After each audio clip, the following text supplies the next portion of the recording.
റോമ നഗരം വെന്തെരിയുമ്പോൾ നീറോ ചക്രവർത്തി വീണ വായിച്ചു എന്ന് നമ്മൾ കേട്ടിട്ടില്ലേ? അക്ഷരാർത്ഥത്തിൽ അതാണ് ഇന്ത്യയുടെ പ്രധാനമന്ത്രി എന്ന് പറയുന്ന നരേന്ദ്രമോദി ഇന്ത്യയിൽ അടുത്ത കാലത്ത് നടന്ന ഏറ്റവും വലിയ ഭീകരാക്രമണം ഉണ്ടായപ്പോൾ ചെയ്തത്. സാധാരണ ഒരു മനുഷ്യൻ ഇങ്ങനെ ചെയ്താൽ പോലും വലിയ തെറ്റാണ്. അപ്പോഴാണ് ഇന്ത്യയുടെ പ്രധാനമന്ത്രി സൗദി അറേബ്യയിൽ ചെന്ന് ഡാൻസ് കണ്ട് ആർത്തട്ടഹസിച്ച് ചിരിക്കുന്നത്. മൃഗങ്ങളിൽ നിന്ന് മനുഷ്യനെ വ്യത്യസ്തനാക്കുന്ന ഒരു കാര്യമാണ് ഔചിത്യം എന്നത്. സാഹചര്യത്തിനനുസരിച്ച് പെരുമാറുക. നിങ്ങൾ ഒരുപക്ഷെ ഓർക്കുന്നുണ്ടാവാം, ഇന്ത്യയെ വലിയ പുരോഗതിയിലേക്ക് നയിച്ച, ആധുനിക ഇന്ത്യയുടെ പാതയിലേക്ക് നയിച്ച, ഇന്ത്യ കണ്ട പ്രധാനമന്ത്രിമാരിൽ ഏറ്റവും മികച്ചവരിൽ ഒരാളായ ഡോക്ടർ മൻമോഹൻ സിംഗ് മരിച്ചു കിടക്കുന്ന സന്ദർഭത്തിലാണ് മോദി ഒരു വിദേശ രാജ്യത്ത് എന്ന് ഇതുപോലെ ഡാൻസും കൂത്തുകളിയും ഒറ്റയ്ക്ക് കണ്ട് അത്യാഹ്ലാദത്തോടെ ചിരിക്കുന്ന വീഡിയോ സോഷ്യൽ മീഡിയയിലൂടെ പ്രചരിപ്പിച്ചത്. അതേ ഔചിത്യമില്ലായ്മയും ക്രൂരതയുമാണ് സ്വന്തം നാട്ടിലെ ജനങ്ങൾ തീവ്രവാദികളുടെ ആക്രമണത്തിൽ കൊല്ലപ്പെട്ട സന്ദർഭത്തിലും മോദി വിദേശത്ത് ചെന്ന് കാണിച്ചത്. 2000-ന് ശേഷം ഇന്ത്യയിൽ നടക്കുന്ന ഏറ്റവും വലിയ ഭീകരാക്രമണമാണ് മോദിയുടെയും അമിത്ഷായുടെയും കീഴിൽ ഇപ്പോൾ ഉണ്ടായിരിക്കുന്നതെന്ന് ഓർക്കണം. മോദിയുടെയും അമിത്ഷായുടെയും കേന്ദ്ര സർക്കാരിന്റെയും ആഭ്യന്തര മന്ത്രാലയത്തിന്റെയും വീഴ്ചയിൽ ഉണ്ടായ ഈ വലിയ ദുരന്ത സമയത്തും മോദി സൗദി അറേബ്യയിൽ ചെന്ന് മോദി നാടകവും ഡാൻസും കണ്ട് ആഹ്ലാദിക്കുക. ഇന്ത്യയിൽ അടുത്ത കാലത്ത് നടന്ന ഭീകരാക്രമണങ്ങളിൽ ഏറ്റവും വലിയത് നടക്കുമ്പോൾ സൗദി അറേബ്യയിൽ ഒറ്റയ്ക്ക് നിന്ന് ഡാൻസും പാട്ടും കണ്ട് അട്ടഹസിച്ച് ചിരിക്കുക എന്ന് പറഞ്ഞാൽ എത്ര ക്രൂരതയാണ്, എത്ര ഔചിത്യമില്ലായ്മയാണ് എന്ന് ഓർക്കണം, എത്ര വിവേകമില്ലായ്മയാണ് എന്ന് ഓർക്കണം. ശരിയാണ്, മോദി ഭീകരാക്രമണം നടക്കുന്നതിന് മുൻപാണ് സൗദി സന്ദർശനത്തിനായി പോകുന്നത്. ഇന്ത്യയിലെ മുസ്ലിങ്ങൾ മോദിക്ക് വസ്ത്രം കണ്ടാൽ തിരിച്ചറിയാവുന്നവരും നുഴഞ്ഞു കയറ്റക്കാരും നിങ്ങളുടെ പോത്തിനെ പിടിച്ചുകൊണ്ടുപോകുന്നവരും നിങ്ങളുടെ കെട്ടുതാലി പറിച്ചുകൊണ്ടുപോകുന്നവരും നിങ്ങളുടെ പെൺകുട്ടികളെ തട്ടിക്കൊണ്ടുപോകുന്നവരും ആണ്. എന്നാൽ ഗൾഫ് രാജ്യങ്ങളിലെ ധനവാന്മാരായ രാജാക്കന്മാർ മോദിക്ക് സഹോദരങ്ങളാണ്, കൂടപ്പിറപ്പുകളാണ്. ഇപ്പോൾ മോദി അടുപ്പിച്ചടുപ്പിച്ച് ഗൾഫ് രാജ്യങ്ങൾ സന്ദർശിക്കുന്നതിന് ഒരേ ഒരു കാരണമേ ഉള്ളൂ. മോദിയുടെ മുതലാളിയായ മൊദാനിക്ക് പാശ്ചാത്യ രാജ്യങ്ങളിൽ നിന്നും പണം സംഭരിക്കാൻ സാധിക്കുന്നില്ല. കാരണം അയാൾക്കെതിരെ അമേരിക്കയിൽ അഴിമതിക്കുറ്റം ചാർജ് ചെയ്ത് അറസ്റ്റ് വാറന്റ് പുറപ്പെടുവിച്ചിരിക്കുകയാണ്. അതിനാൽ ഇനി അദാനിക്ക് ഇന്ത്യക്ക് പുറത്തു നിന്ന് നിക്ഷേപം സ്വീകരിക്കണമെങ്കിൽ സമ്പന്നരായ ഗൾഫ് രാജ്യങ്ങളിലെ മുസ്ലിം രാജാക്കൾ മാത്രമാണ് ബാക്കിയുള്ളത്. അതിനാലാണ് മോദി അടിക്കടി മുസ്ലിം രാജ്യങ്ങൾ സന്ദർശിക്കുകയും അവിടുത്തെ ഭരണാധികാരികളെ കെട്ടിപ്പിടിച്ച് ഉമ്മ വച്ച് എന്റെ സഹോദരനാണ് എന്നൊക്കെ പറയുന്നതും. എന്നാൽ മോദി ഗൾഫിലെ തന്റെ സന്ദർശനം നടത്തിക്കൊണ്ടിരിക്കുമ്പോഴാണ് മോദി ഗവൺമെന്റിന്റെ വലിയ വീഴ്ചയുടെ ഫലമായി കാശ്മീരിൽ വലിയ ഭീകരാക്രമണം ഉണ്ടാവുകയും 28 പേർ ഇതിന് ഫലമായി കൊലപ്പെടുകയും ചെയ്തത്. ഈ കൊല്ലപ്പെട്ട 28 പേരിൽ 27 പേരും ഹൈന്ദവരാണ്. ഇവരോടാണ് മോദി ഒന്നിച്ചു നിന്ന് തനിക്ക് വോട്ട് ചെയ്യണമെന്ന് നിരന്തരം ആവശ്യപ്പെട്ടുകൊണ്ടിരിക്കുന്നത്.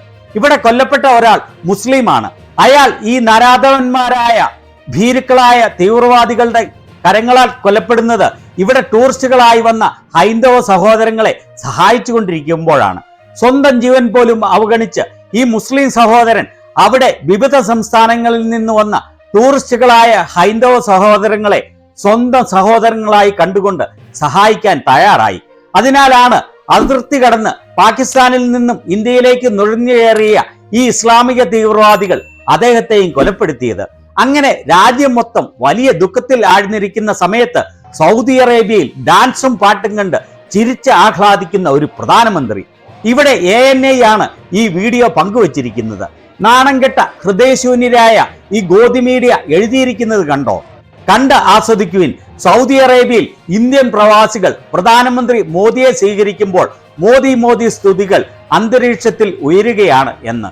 വിദേശ രാജ്യങ്ങൾ സന്ദർശിക്കുമ്പോൾ മോദി സ്ഥിരമായി അറേഞ്ച് ചെയ്യുന്ന ഈ മോദി നാടകവും ഒറ്റയ്ക്കിരുന്ന് ഡാൻസ് കാണലും വേണ്ട എന്ന് വെക്കാനുള്ള സാമാന്യ ബോധം പോലും കാണിക്കാത്ത പ്രധാനമന്ത്രി അതിന്റെ ഈ വീഡിയോ കണ്ടുകൊള്ളൂ. ഒറ്റയ്ക്ക് നിന്ന് ഡാൻസ് കണ്ട് കൈയടിച്ച് ആഹ്ലാദിച്ച് ചിരിക്കുന്നു. തീവ്രവാദികൾ ഇന്ത്യയിലെ 27 ഹൈന്ദവ സഹോദരങ്ങളെ നിർദാക്ഷിണ്യം കൊന്നു തള്ളിയപ്പോഴാണ് അതേ മനോഭാവത്തോടെ നിർലജ്ജമായി പെണ്ണുങ്ങളുടെ ഡാൻസ് കണ്ട് അത്യാഹ്ലാദത്തോടെ മോദി കൈയടിക്കുന്നത്.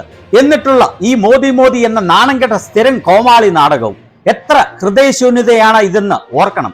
ഇത്രയും പ്രായമായിട്ട് പോലും ഒരു സാമാന്യ വിവേകം പ്രകടിപ്പിക്കാൻ ഒരു രാജ്യത്തിന്റെ പ്രധാനമന്ത്രിക്ക് എന്തുകൊണ്ടാണ് കഴിയാത്തത്? സൗദി അറേബ്യയിൽ ഔദ്യോഗിക ആവശ്യങ്ങൾക്ക് പോയതാണെങ്കിൽ ഈ കോമാളിക്കളികൾ ഒഴിവാക്കി അത്യാവശ്യം ഔദ്യോഗിക കാര്യങ്ങൾ മാത്രം നിറവേറ്റുകയാണ് ഔചിത്യമുള്ള ഭരണാധികാരികൾ ചെയ്യുക. അതും ഇത് പ്രത്യേക ഔദ്യോഗിക കാര്യങ്ങൾക്ക് ഒന്നും പോയതല്ല എന്ന് ഏതാണ്ട് ഉറപ്പാണ്. ഈ സമ്പന്നമായ മുസ്ലിം രാഷ്ട്രങ്ങൾ സന്ദർശിക്കുന്നതിന്റെ ഒരേ ഒരു ഉദ്ദേശ്യം ഞാൻ മുൻപ് പറഞ്ഞതുപോലെ അദാനിക്ക് വേണ്ടി പണം സമാഹരിക്കുക എന്നത് മാത്രമാണ്. എത്ര ഹൃദയശൂന്യമായ കോമാളിത്തരമാണ് കാണിക്കുന്നത് എന്ന് ഓർക്കണം. സ്ഥിരം കാണിക്കുന്ന ഈ കോമാളികളി രാജ്യം മൊത്തം വലിയ ദുഃഖത്തിലിരിക്കുന്ന ഈ സമയത്ത് ഒഴിവാക്കാനുള്ള സാമാന്യ വിവേകം കാണിക്കാത്തത് എന്താണ്? എന്തുകൊണ്ടാണ് ഇന്ത്യയിലെ ഗോദി മീഡിയകൾ ഒന്നും ഇതിനെക്കുറിച്ച് മോദിയോട് ചോദ്യം ചോദിക്കാത്തത്? ഇനി അതും പോരാഞ്ഞിട്ട് ഇവിടെ ഒറ്റയ്ക്ക് നിന്ന് ഒരു സൗദി വംശജൻ പാടുന്ന ഹിന്ദിപ്പാട്ട് ആസ്വദിക്കുന്ന രംഗം കൂടി കണ്ടുകൊള്ളൂ. ആ വായും പൊളിച്ച് കോമാളിയെ പോലെ ഇളിച്ചു നിന്നുകൊണ്ട് പാട്ട് ആസ്വദിച്ച് തലയാട്ടുന്നു. അറ്റ്ലീസ്റ്റ് അല്പസമയമെങ്കിലും ആ വായൊന്ന് അടച്ചു പിടിക്കാൻ മേലാത്തത് എന്തുകൊണ്ടാണ്? കൈയും കെട്ടി അയാളുടെ കൂടെ ആടിപ്പാടുന്നു ഇന്ത്യയുടെ പ്രധാനമന്ത്രി, അതും ഈ സമയത്ത്. ഇവിടെ ഈ ചിത്രത്തിലെ മോദിയുടെ അത്യാഹ്ലാദത്തോടെയുള്ള ചിരി കണ്ടോ? കൂടെ നടക്കുന്ന സൗദികൾ പോലും ഇതുപോലെ ഇളിക്കുന്നില്ല. അപ്പോഴാണ് മോദി വലിയ സന്തോഷത്തിൽ ഇളിച്ചുകൊണ്ട് നടക്കുന്ന ഫോട്ടോ എടുത്ത് രാജ്യത്ത് വലിയ ഭീകരാക്രമണം ഉണ്ടായപ്പോൾ പ്രചരിപ്പിക്കുന്നത്. ആ കൈ കൊടുക്കുന്നയാളോ അടുത്തു നിൽക്കുന്ന ആളോ അല്പം പോലും ചിരിക്കുന്നില്ല. എന്നാൽ എലി പുന്നല്ല് കണ്ടതുപോലെ വാ പൊളിച്ച് വഷളൻ ചിരിയിരിക്കുകയാണ് മോദി. ഇവിടെ ഗൗരവ് പാന്തി എന്നയാൾ എഴുതിയിരിക്കുന്നത് വളരെ ശ്രദ്ധയോടെ കേൾക്കേണ്ടതാണ്. ഈ ദൃശ്യങ്ങൾ പഹൽഗാമിലെ തീവ്രവാദ ആക്രമണങ്ങൾ ഉണ്ടായതിനു ശേഷം പുറത്തുവിട്ടതാണ്. എന്നാൽ മോദിയുടെ നാടകങ്ങൾ, പബ്ലിസിറ്റിയോടും നാടകത്തോടുമുള്ള അദ്ദേഹത്തിന്റെ ഒബ്സഷൻ യാതൊരു കുറവുമില്ലാതെ തുടർന്നുകൊണ്ടിരിക്കുന്നു.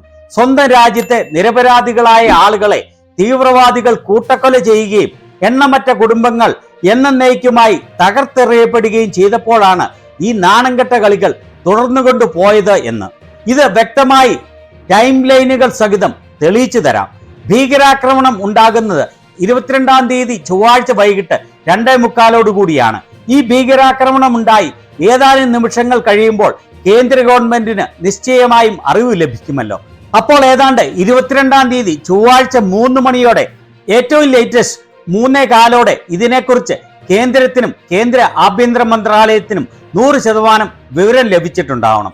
ഇത് തത്സമയം തന്നെ മോദിയെ അറിയിച്ചിട്ടുണ്ടാവണമല്ലോ. ആ സമയത്ത് മോദി സൗദി അറേബ്യയിൽ ലാൻഡ് ചെയ്തിട്ടേ ഇല്ല. ഇനി ഇവിടെ തെളിവുകൾ സഹിതം കാണിക്കുന്നത് ഹിന്ദുസ്ഥാൻ ടൈംസിന്റെ ലൈവ് അപ്ഡേറ്റുകൾ കാണിച്ചുകൊണ്ടാണ്.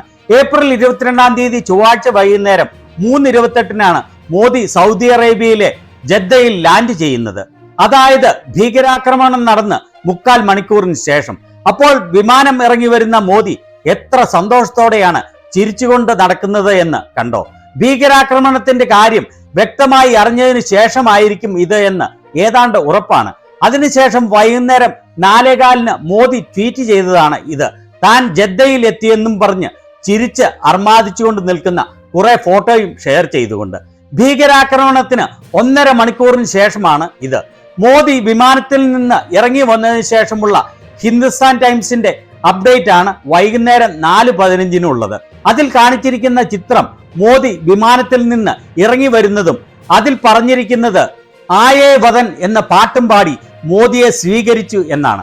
അപ്പോൾ മോദി ഈ പാട്ട് ആസ്വദിച്ചുകൊണ്ട് നിൽക്കുന്നത് ഏതാണ്ട് 4 മണി 4:15 മണിയോടുകൂടിയാണ് എന്ന് സാരം. പിന്നീടുള്ള മോദി നാടകം നടക്കുന്നത് ഏതാണ്ട് 4:20 കൂടിയാണ് എന്നാണ് ഈ അപ്ഡേറ്റ് നൽകുന്ന സൂചന. ഇതിൽ പറഞ്ഞിരിക്കുന്നത് ആകാംക്ഷയോടെ നിൽക്കുന്ന ഇന്ത്യൻ പ്രവാസികൾ മോദി വിളികളോടെ മോദിയെ സ്വീകരിച്ചു എന്നാണ്. വൈകുന്നേരം 4:21 അപ്ഡേറ്റ്. പിന്നീടാണ് മോദി ഡാൻസ് കണ്ട് ആഹ്ലാദിച്ച് അർമാദിക്കുന്ന സംഭവം അരങ്ങേറുന്നത്. വൈകുന്നേരം 5:49 PM സമയത്തിലാണ് ഹിന്ദുസ്ഥാൻ ടൈംസ് ഈ ലൈവ് അപ്ഡേറ്റ് ഇറക്കിയത്. ഇതിൽ പറഞ്ഞിരിക്കുന്നത് മോദി ഡാൻസ് കളി കണ്ട് ചിയർ ചെയ്തു എന്നാണ്. ഈ ഡാൻസും പാട്ടും നാടകവും മോദി വിളികളും എല്ലാം കഴിഞ്ഞ് വൈകുന്നേരം 7:11 ഈ അപ്ഡേറ്റിൽ പറയുന്നത് മോദി ഇന്ത്യയിൽ നടന്ന ഭീകരാക്രമണത്തെ അപലപിച്ചു എന്നാണ്. അപ്പോൾ തെളിവുകൾ സഹിതം നിങ്ങൾ കണ്ടല്ലോ.